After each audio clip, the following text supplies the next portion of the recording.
してくれて結果につながったので、そこは満足してますし、みんなで、しかしながら韓国戦はまた別次元のレベルで激しく厳しい。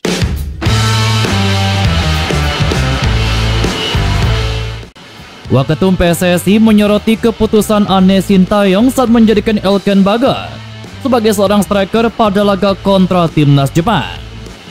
Hajime Moriyasu mengakui kekuatan timnas Indonesia berkembang pesat di tangan Sintayong jauh lebih baik dari timnas Vietnam. Ngamuk wasit. Pengakuan mengejutkan Sintayong usai ditumbangkan Raja Asia Jepang. Dinilai anti Sintayong, postingan Arya Sinulinga ini diserbu oleh netizen. Selengkapnya hanya di Kickoff Football.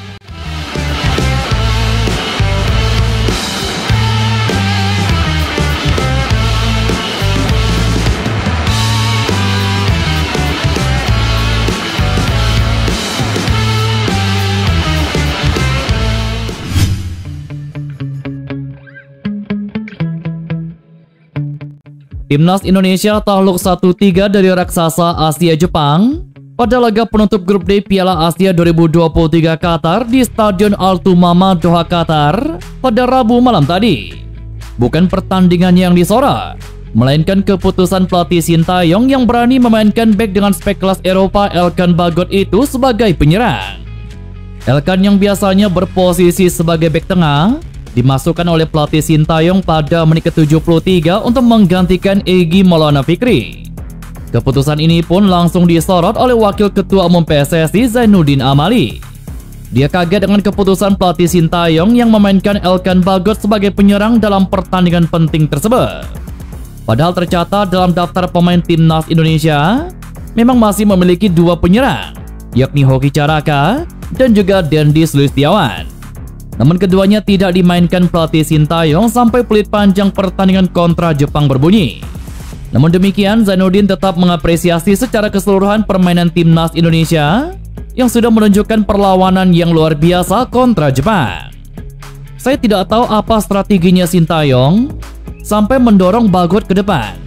Padahal dia belum pernah dalam posisi itu dan dia kelihatan seperti apa ya? Saya tidak tahu. Padahal itu kan masih ada beberapa pemain depan kita. Secara keseluruhan, anak-anak sudah menunjukkan perlawanan yang luar biasa. Cuma memang dikagetkan oleh gol yang sangat cepat. Jadi saya kira itu juga secara mental berpengaruh. Sudah dari awal kemasukan duluan. Jelas Zainuddin Amali. Timnas Jepang akhirnya lolos ke babak 16 besar Piala Asia usai menaklukkan timnas Indonesia tadi malam. Brace Ayase Ueda dan juga gol bunuh diri dari Justin Hubner yang hanya dibalas gol Sandy Walsh memastikan Jepang finish sebagai runner-up grup D. Pelatih Jepang Hajime Moriyasu mengakui permainan timnas Indonesia yang berkembang pesat. Bahkan mantan pemain timnas Jepang ini pun memberikan kredit khusus kepada pelatih timnas Indonesia Sintayong yang mampu membenahi skuad Garuda. Bagaimana tidak? Takumi Minamino CS harus mendapatkan hadiah penalti demi menjobol gawang Hernando Ari.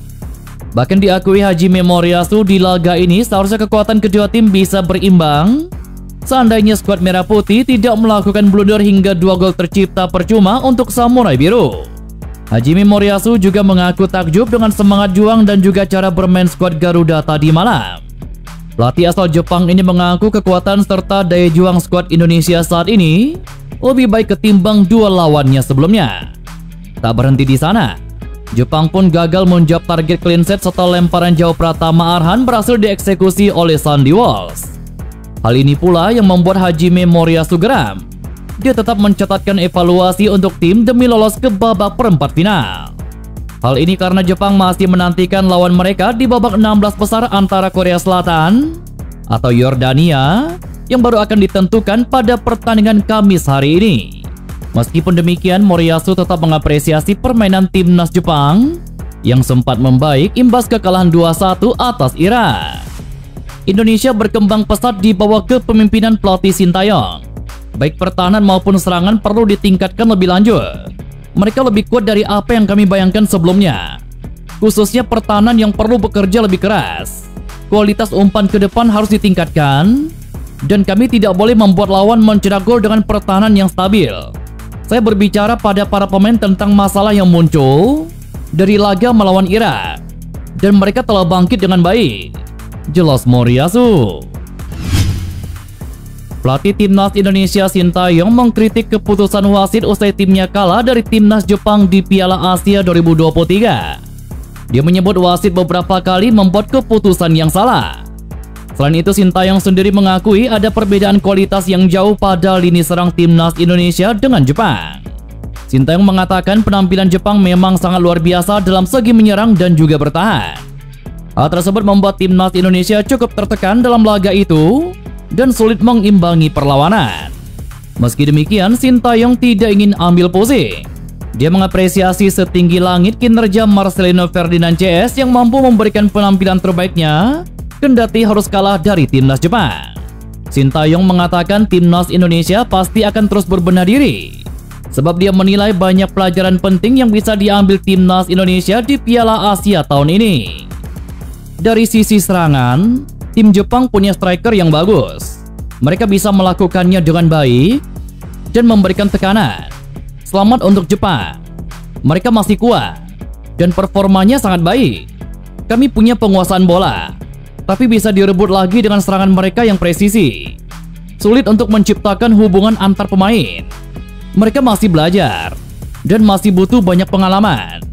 Kami harus perbaiki kekurangannya dan berkembang lagi. Tapi satu hal yang saya perhatikan adalah wasit melakukan beberapa kali keputusan yang salah. Tapi saya ingin berterima kasih kepada pemain saya karena mereka tampil baik, jelas Sintayong. Usai Timnas Indonesia mengalami kekalahan atas Timnas Jepang, maka banyak yang bertanya-tanya akan seperti apa nasib Sintayong bersama skuad Garuda. Kekalahan ini sekaligus mengancam posisi Sintayong di kursi kepelatihan Timnas Indonesia. Seperti video yang sudah kita bahas pagi tadi bahwa jajaran PSSI telah melakukan rapat terkait nasib Sintayong usai gelaran Piala Asia 2023 ini. Waketum PSSI Zainuddin Amali mengatakan nasib Sintayong akan ditentukan sendiri oleh Ketua Umum PSSI Erick Thohir. Setelah kekalahan atas Timnas Jepang semalam, Exco PSSI yang juga sekaligus menjadi staf khusus 3 Menteri BUMN, yakni Arya Sinulinga, sempat memposting video podcast dirinya saat memberikan apresiasi untuk para supporter Timnas yang rela nonton langsung ke Qatar. Namun yang membuat heboh adalah komentar yang ada dalam postingannya tersebut yang cukup mengundang banyak pertanyaan netizen Indonesia. Seperti yang terlihat dalam postingan akun Instagram pribadi Arya Sinulinga yang menampilkan sebuah komentar dari netizen pecinta sepak bola Indonesia yang seolah menyindir Arya Sinulinga dengan kalimat, "Oh, Bapak ini yang bilang Timnas gak butuh fondasi doang, tapi butuh hasil dari pelatih. Bapak ini ternyata di depan Sintayong baik dan hangat. Ternyata di belakang bisa menusuk juga ya," tulis netizen tersebut. Ternyata melihat komentar itu, Exco PSSI Arya Sinulinga langsung menjawab dengan kalimat, "Ya dong, fondasi dan hasil itu penting." Sontak beragam komentar pun menyerbu akun Arya Sinulinga tersebut yang rata-rata membandingkan hasil Timnas Indonesia jauh lebih baik dari Timnas Vietnam. Kemudian netizen juga banyak bertanya dengan kualitas kompetisi di negeri ini yang dianggap masih kurang berkualitas.